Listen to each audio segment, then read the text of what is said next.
हाँ जी, good evening everyone. Welcome है आप सभी का एक बार फिर से अपने इस यूट्यूब चैनल रेगनार नर्सिंग क्लासेस में। तो डियर नर्सिंग कैंडिडेट, स्टार्ट करते हैं आज का अपना जो इम्पोर्टेंट लाइव सेशन रहने वाला है। तो एक बार फटाफट से जुड़ जाइएगा सारे के सारे कैंडिडेट्स, ताकि हम स्टार्ट कर पाएँ आज का अपना जो इम्पोर्टेंट सेशन है। आप सबको पता है अभी बाबा फरीदकोट स्टाफ नर्स की वैकेंसीज आ चुकी हैं। नोट सेट का एग्ज़ाम जो है वो 15 या 16 सितंबर को होने वाला है। ये 2 अपकमिंग पोस्ट हैं जो अभी आपको आने वाले 2 से 3 महीने के अंदर ही सिलेक्शन लेने पे आप लोगों को सेंटर और स्टेट एम्प्लॉय बना देगी। ठीक है, तो जो भी कैंडिडेट स्टार्टिंग करना चाहते हैं, स्टार्टिंग से अपनी प्रिपरेशन करना चाहते हैं, आप नोट सेट 6 का रिजल्ट देख सकते हैं। आप बाबा फरीदकोट स्टाफ नर्स 250 पोस्ट का रिजल्ट देख सकते हैं।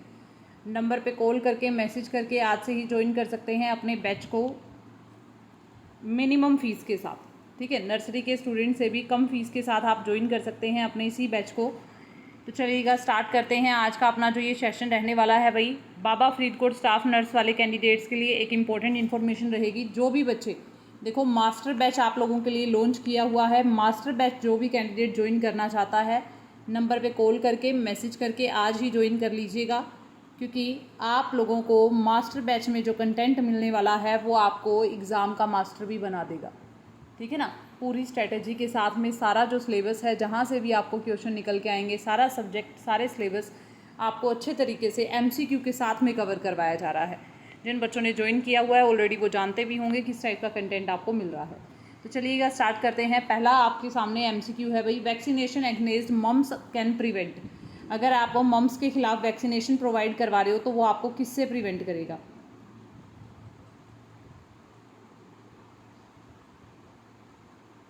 तो वो आपको किससे प्रिवेंट करता है? वो हाइड्रोसिल से प्रिवेंट करेगा, वो ओर्काइटस से, वेरिकोसिल से, या अनडिसेंडेड टेस्टिस से प्रिवेंट करेगा। तो वो भाई ओर्काइटस से प्रिवेंट करता है। किससे प्रिवेंट करता है? ओर्काइटस से प्रिवेंट करता है, इन्फ्लामेशन नहीं होने देता। अनडिसेंडेड टेस्टिस से प्रिवेंट नहीं करता। ये तो एट द बर्थ ही आपको देखने को मिल सकता है। कंजेनाइटल प्रॉब्लम हो सकती है जिसमें प्रॉपरली बर्थ कैनाल क्या नहीं होती भाई, ना बनने की वजह से बच्चे के जो टेस्टिस हैं वो कहाँ रह जाते हैं? एब्डोमिनल कैविटी में रह जाते हैं। अगला क्वेश्चन है, प्री ऑपरेटिव इंस्ट्रक्शन क्या दोगे क्लाइंट को? Include the following except. कौन कौन सी प्री ऑपरेटिव इंस्ट्रक्शंस दोगे आप एक क्लाइंट को सिवाय एक के? आप उसको डीप ब्रीथ और कफिंग के बारे में बोलोगे, आप कंटिन्यू एंटीकोएगुलेंट लेने के लिए बोलोगे, या आप क्लाइंट को लोअर लिम्ब एक्सरसाइज के बारे में बोलोगे, या रीएश्योर करोगे क्लाइंट को? ऐसा कौन सा इंस्ट्रक्शन है जो प्री ऑपरेटिव क्लाइंट को नहीं देना है सिवाय एक के? सॉरी, को देना है सिवाय एक के।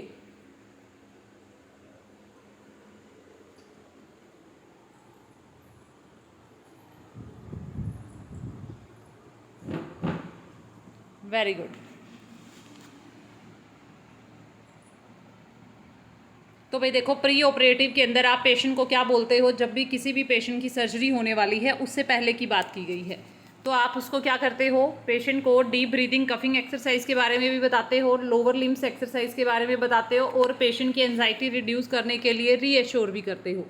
लेकिन एंटी कोएगुलेंट एडमिनिस्टर करना, और वो भी कंटिन्यूसली, ये आपको नहीं करना है। एंटी कोएगुलेंट क्यों देने? अगर एंटी कोएगुलेंट दे दोगे तो ब्लीडिंग हो जाएगी पेशेंट को ड्यूरिंग और आफ्टर सर्जरी। तो आपको एंटीकोएगुलेंट कंटिन्यूसली एडमिनिस्टर करना, ये आपका एक प्रॉपर मैनेजमेंट नहीं है, या प्री ऑपरेटिव इंस्ट्रक्शंस नहीं है। On the first post operative day of the patient with the abdominal resection procedure has been ordered opioid for pain relief saturation. Patient को फर्स्ट पोस्ट ऑपरेटिव डे था, patient का abdominal resection करवाया गया था, ठीक है, ओपोइड देने के लिए बोला गया था ताकि पेन रिलीफ हो। कौन सा फॉलोइंग क्रिटिकल एस्पेक्ट है जो आप कंसीडर करोगे before administration of opioid injection to prevent the respiratory depression? Respiratory depression को प्रिवेंट करने के लिए आप कौन सा एक क्रिटिकल एस्पेक्ट है जो यहाँ पे कंसीडर करने वाले हो, ताकि पेशेंट को, आपको पता है जिस भी पेशेंट को आप ओपोइड्स देते हो, आपको पता है ओपोइड्स क्या करते हैं भाई? साइड इफेक्ट में रेस्पिरेटरी डिप्रेशन करते हैं, ब्रेडिपीनिया कोज करते हैं, ठीक है ना, हमारे रेस्पिरेटरी सिस्टम को सुप्रेस करते हैं। तो आप क्या करोगे? कौन सा क्रिटिकल एस्पेक्ट आप कंसीडर करोगे? तो भैया आपको पेशेंट का ऑक्सीजन सेचुरेशन जो है वो चेक करते रहना है, ठीक है ना। ऑक्सीजन सेचुरेशन पेशेंट का आप चेक करते रहोगे। अगला है भाई, नेक्स्ट है, एक क्लाइंट है पोस्ट ऑपरेटिव वार्ड के अंदर आया है, ऑब्जर्वेशन में रखा गया है आफ्टर टॉन्सिलेक्टमी। ये क्वेश्चन 2022, 2023 और 2021 तीनों पेपर में रिपीट हो चुका है। बाबा फरीदकोट स्टाफ नर्स के पेपर में, नोट सेट के पेपर में सेम क्वेश्चन आया था। पोस्ट ऑपरेटिव वार्ड के अंदर आया, पेशेंट अंडर ऑब्जर्वेशन रखा गया है टॉन्सिलेक्टमी करने के बाद में, और पेशेंट को सस्पेक्टेड देखने को मिल रहा है कि पोस्ट ऑपरेटिव हैमरेज हो रहा है उसको, ठीक है। आप कैसे पता लगाओगे कि पेशेंट को हैमरेज हो रहा है? आपको कैसे पता चलेगा कि पेशेंट को हैमरेज हो रहा है? वो स्नोरिंग कर रहा है, नॉइजली, मतलब नॉइस प्रोड्यूस हो रही है, कर रहा है। नेक्स्ट है भाई बिकम्स पेल, वो नीला पड़ गया है। अगला है भाई कंप्लेन कर रहा है थर्स्ट, किसकी कंप्लेन कर रहा है कि उसको प्यास लग रही है, ऐसा कंप्लेन पेशेंट कर रहा है। या फिर पेशेंट फ्रिक्वेंटली क्या कर रहा है, स्वेलो कर रहा है। पेशेंट क्या कर रहा है भाई, फ्रिक्वेंटली स्वेलोइंग कर रहा है। कैसे पता चलेगा आपको?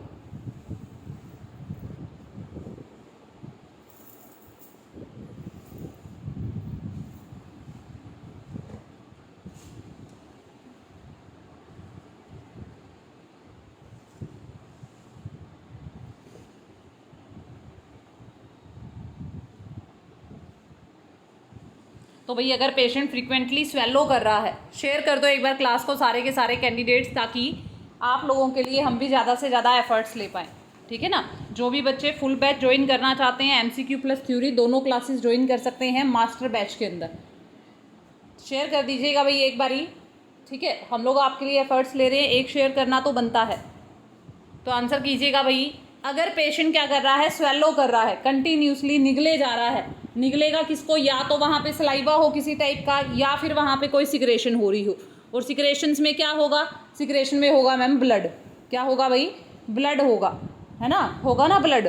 तो इसी से आपको पता चल जाएगा कि पेशेंट को क्या हो रही है, ब्लीडिंग हो रही है। क्या हो रही है भाई, ब्लीडिंग हो रही है पेशेंट को। इसी से आपको ये पता चल जाएगा। ये क्वेश्चन भी आता है, इसीलिए आफ्टर पोस्ट ऑपरेटिव में साइड लाइंग पोजीशन देनी होती है।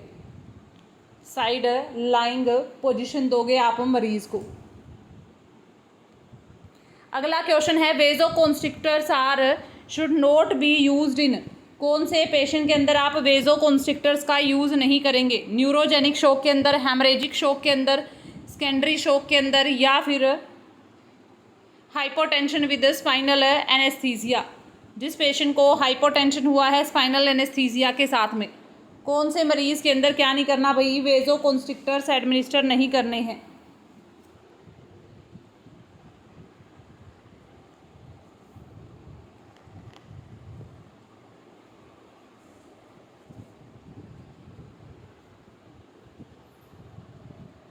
बताइएगा, जो ब्लड वेसल्स को कॉन्स्ट्रिक्ट कर दें।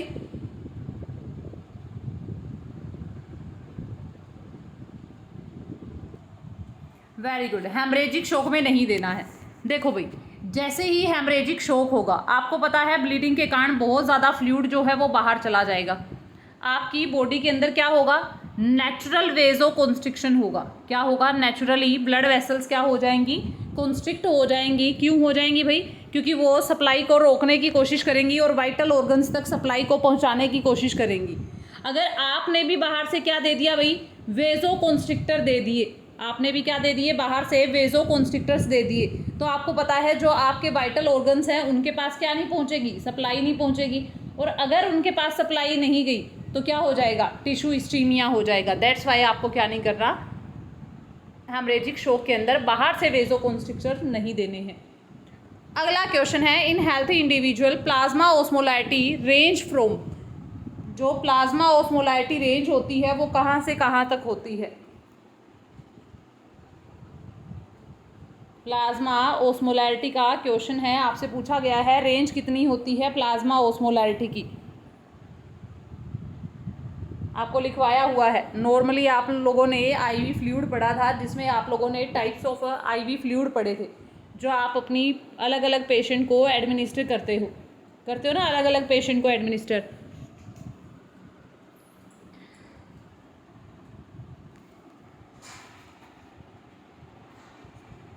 Very good. तो याद रखिएगा भाई मैम, नॉर्मल ऑस्मोलैरिटी होती है 275 टू 350 और उसी के बीच की रेंज है। अगर देखो ये बहुत ज़्यादा है, ये बहुत कम है। अगर हम बात करें यहाँ पे 325, ये भी मीडियम है, तो ये अप्रोप्रिएट रेंज है। 275 से 350 मिली ऑस्मोल पर लीटर। अगला है भाई the cause of respiratory acidosis. इनमें से कौन सा एक कारण है रेस्पिरेटरी एसिडोसिस का? इनमें से कौन सा एक कारण है रेस्पिरेटरी एसिडोसिस की कंडीशन का?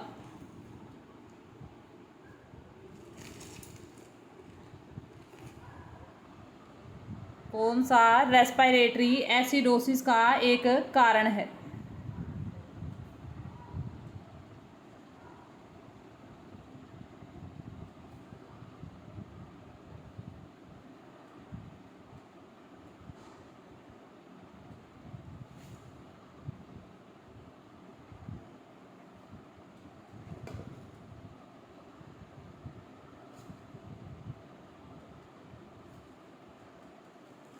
Very good.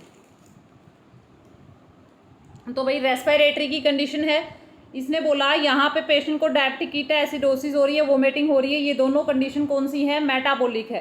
तो एक बच गया हाइपरवेंटिलेशन, एक हो गया हाइपोवेंटिलेशन। कौन से में होता है मेटाबॉलिक एसिडोसिस? तो आपको बताया था, सॉरी, रेस्पिरेटरी एसिडोसिस वो हमें देखने को मिलता है मैम जब पेशेंट को क्या हो रखा हो भाई, रेस्पिरेटरी ऑब्स्ट्रक्शन हो रखा हो, अस्थमा हो, या फिर क्या हो रखा हो पेशेंट को,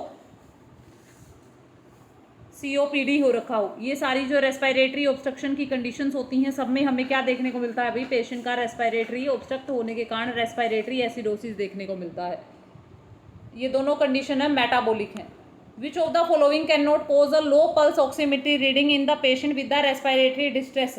इनमें से कौन सा एक कारण है जो कि कोज नहीं करता, लो पल्स ऑक्सीमेट्री कंडीशन को कोज नहीं करता? कौन सा एक ऐसा कारण है जो कि रेस्पिरेटरी डिस्ट्रेस वाले पेशेंट के अंदर लो पल्स ऑक्सीमेट्री कोज नहीं करता है? बताइएगा भाई।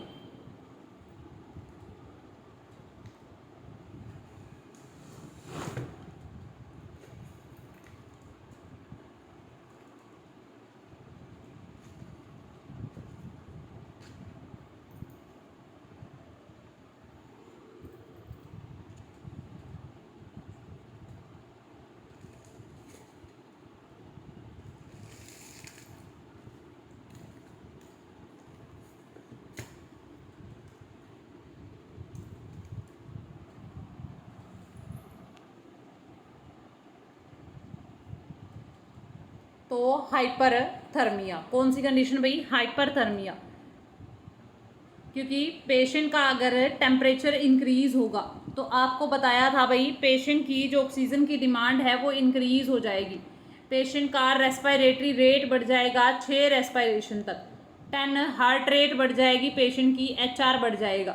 ठीक है ना? जब भी एक टेम्परेचर इंक्रीज होगा पेशेंट का 1 डिग्री इंक्रीज होगा, तो पेशेंट का क्या हो जाएगा भाई? हार्ट रेट प्लस रेस्पिरेशन दोनों इंक्रीज हो जाएगी।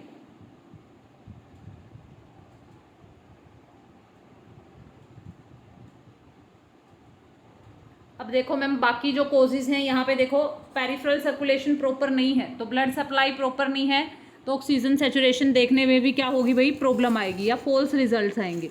ठीक है ना? क्या आएंगे? फॉल्स रिजल्ट्स आएंगे, या फिर देखने में क्या होगी? पल्स ऑक्सीमेट्री मेजर करने में प्रॉब्लम आएगी, अगर वहाँ पे क्या नहीं है? प्रॉपर सर्कुलेशन ही नहीं है।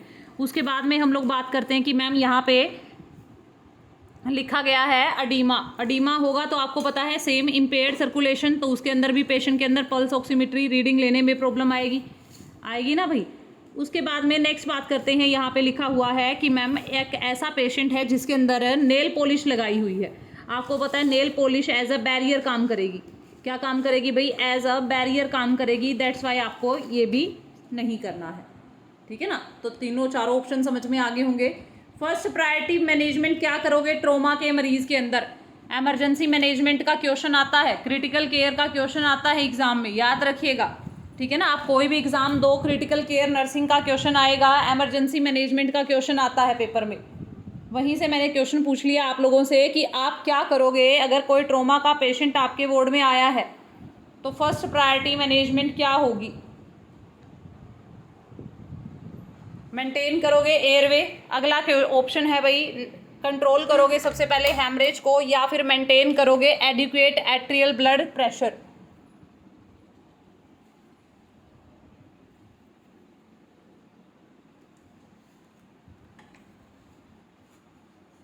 वेरी गुड, काफ़ी बच्चे सही जा रहे हैं, काफ़ी बच्चे काफ़ी गलत आंसर्स भी दे रहे हैं।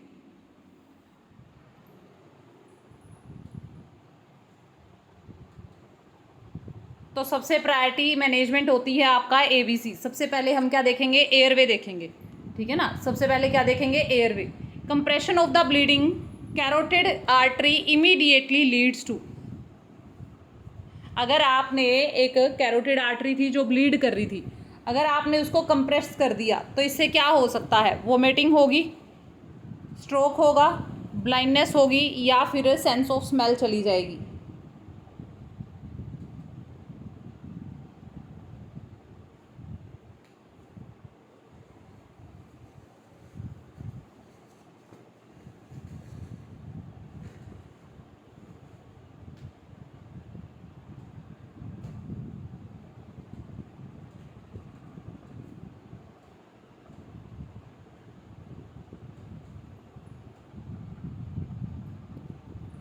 क्या होगा पेशेंट के साथ में, बताइएगा। अगर आपने कैरोटिड आर्टरी को कंप्रेस कर दिया तो मैम कैरोटिड आर्टरी से वोमिटिंग होगी।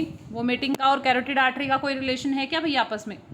तो नहीं है मैम। तो ब्रेन को सप्लाई नहीं जाएगी, that's why it will lead two stroke condition. कौन सी कंडीशन? स्ट्रोक। अगला पेशेंट है, कौन सा फॉलोइंग स्टेटमेंट जो है वो ट्रू है अबाउट द पीप। पीप के बारे में कौन सा स्टेटमेंट सही है? पीप के बारे में कौन सा स्टेटमेंट है जो एकदम सही है?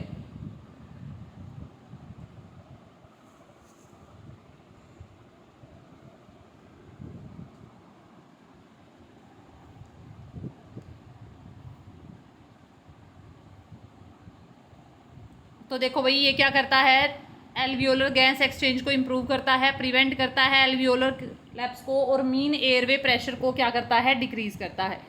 ये तीनों स्टेटमेंट सही हैं, बट ये रिड्यूस नहीं करता वीनस रिटर्न को। किसके बारे में बोला इसने कि ये रिड्यूस करेगा किसको? वीनस रिटर्न को। ये स्टेटमेंट क्या है भाई, गलत है।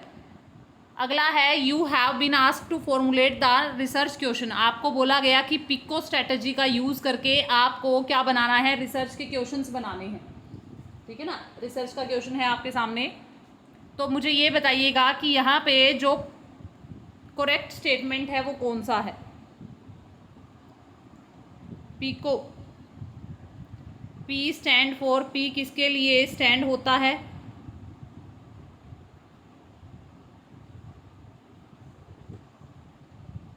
तो ये एविडेंस बेस्ड प्रैक्टिसेस के लिए यूज़ करते हैं। पी का मीनिंग होता है population, P is the population. I is the individual नहीं होता, इंटरवेंशन होता है। क्या होता है भाई? Intervention.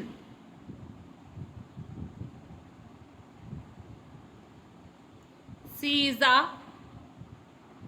Comparison. E, O is the, it is not opportunity, is the outcome. आगे बात समझ में? तो ये होता है पिको स्ट्रेटेजी जो आप रिसर्च के क्वेश्चन फॉर्मुलेट करने के लिए यूज़ करते हो। नेक्स्ट है, which of the following health care activity is secondary prevention. इनमें से कौन सा एक सेकेंडरी प्रिवेंशन है? इम्यूनाइजेशन करना चिल्ड्रन का, ask for the safe sex characteristics in the adolescent. Next है भाई, giving medication to the patient in the ward. Next है, screening for the lipid disorder in the adult. Adult के अंदर lipid disorder के लिए क्या करना? चेक करना।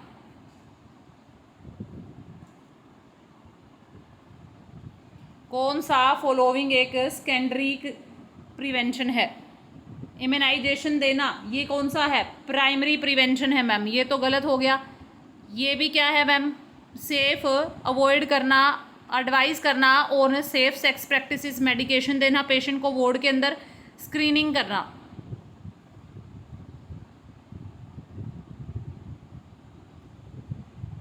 तो देखो भाई, हमने पढ़ा था जितने भी डायग्नोस्टिक टेस्ट होते हैं वो सारे के सारे किस में आएंगे? डायग्नोस्टिक स्क्रीनिंग टेस्ट वो सेकेंडरी में आएंगे।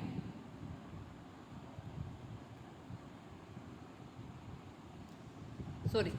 और मेडिकेशन देना, किसी का ट्रीटमेंट करना पेशेंट का जो कि कहाँ पे हो, वार्ड के अंदर एडमिट हो। तो वार्ड के अंदर एडमिट कौन होगा, जिसको बीमारी डायग्नोज हुई होगी, और उसी को आप क्या कर रहे हो, मेडिकेशन दे रहे हो।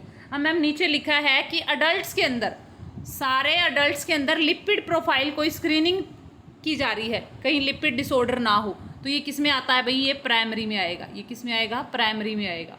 ठीक है, अगर आपको यहाँ पे कोई स्क्रीनिंग टेस्ट का नाम आ जाए, जैसे कि पेशेंट का क्या किया जा रहा है भाई, बीपी चेक किया जा रहा है, ब्रेस्ट सेल्फ एग्जामिनेशन किया जा रहा है पेशेंट का, या फिर आपको क्वेश्चन आ जाए कि पेशेंट का क्या किया जा रहा है भाई, टेस्टिकुलर एग्जामिनेशन किया जा रहा है, ये सारा का सारा किस में आएगा, ये सारा सेकेंडरी में आएगा। अगला क्वेश्चन है, कौन सा फॉलोइंग स्टेटमेंट ऐसा है जो आपको ये बता रहा है कि ये एक सब्जेक्टिव डाटा है। इनमें से कौन सा स्टेटमेंट है जो सब्जेक्टिव डाटा के बारे में बता रहा है।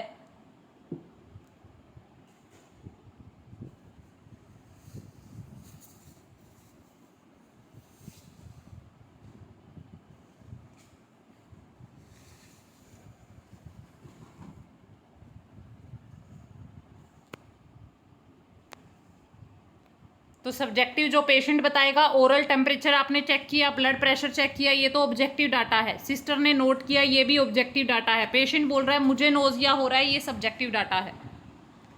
अगला क्वेश्चन है, हाईएस्ट लेवल कौन सा होगा मैस्लो हायरार्की का। ईएसआईसी में क्वेश्चन आया था, नॉर्सेट में क्वेश्चन आया था, बीएफयूएचएस में भी क्वेश्चन आता है। यहाँ से एक क्वेश्चन यहाँ से पक्का कर लो, आपको आज जो मेटाबॉलिक एसिडोसिस एल्केलोसिस करवाया है वहाँ से क्वेश्चन पक्का आता है।